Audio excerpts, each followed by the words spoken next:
Hello everyone, welcome to Urbanscape Bangalore, and in this episode we will be looking at an arrangement that I would fondly want to call the pickled snake plant.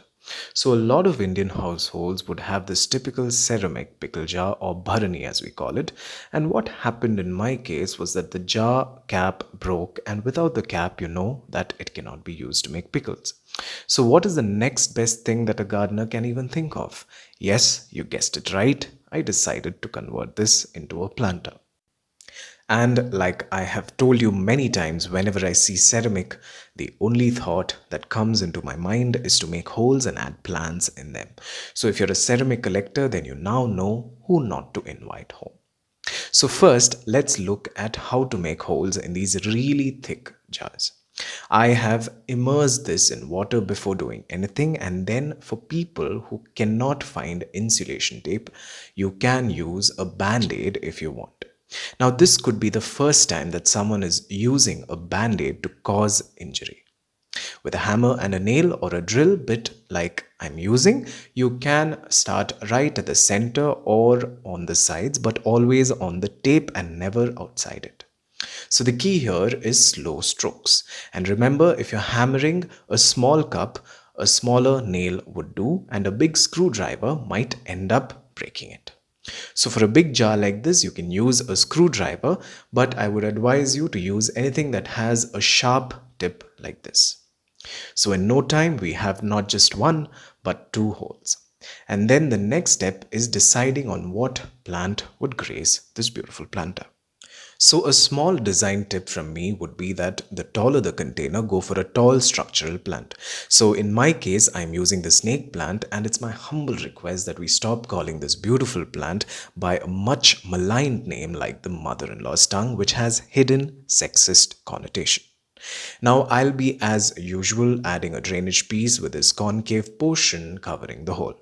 So for the potting mix, I'm using just 40% compost and 60% sand. The snake plant can do well in any kind of soil, but if you use a lot of clayey soil, then be a little mindful of the watering. Now remove the plant from its pot and check the roots, and here you can see the rhizome and the accompanying roots. It is not heavily pot bound, but you can still tease some roots. Now since this was not entering the pickle jar, I decided to remove little more soil around the roots. This plant is very resilient to abuse, so don't worry. Now add it inside and backfill and water the plant from head to toe. The snake plant likes water on their leaves because it's a humidity loving plant, but not always.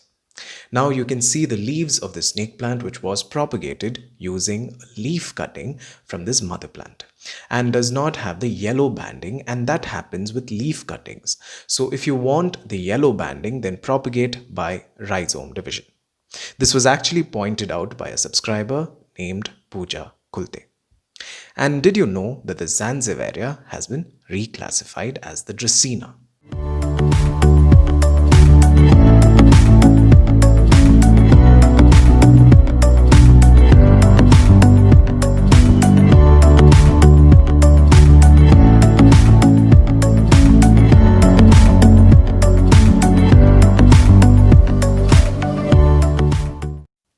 Now I'm planning to keep this indoors in the north direction, and we'll see its progress, and I believe the leaf propagated snake plant with this banding is more resilient to less sunlight than the one with the yellow banding.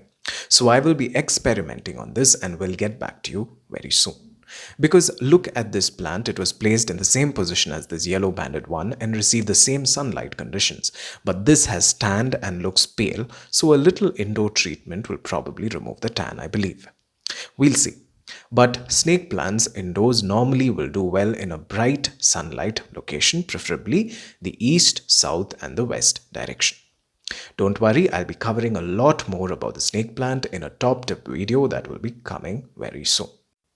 So folks, this was just a small container arrangement to show you that everyday items like this unassuming pickle jar can give you so much insight and pleasure that expensive things may not.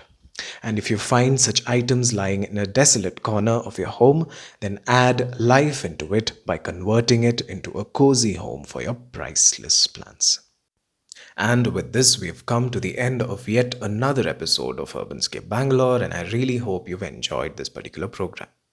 Additionally, you can follow me on Instagram and Facebook. The links will be given below. Thank you for watching, and until we meet again, a very warm goodbye.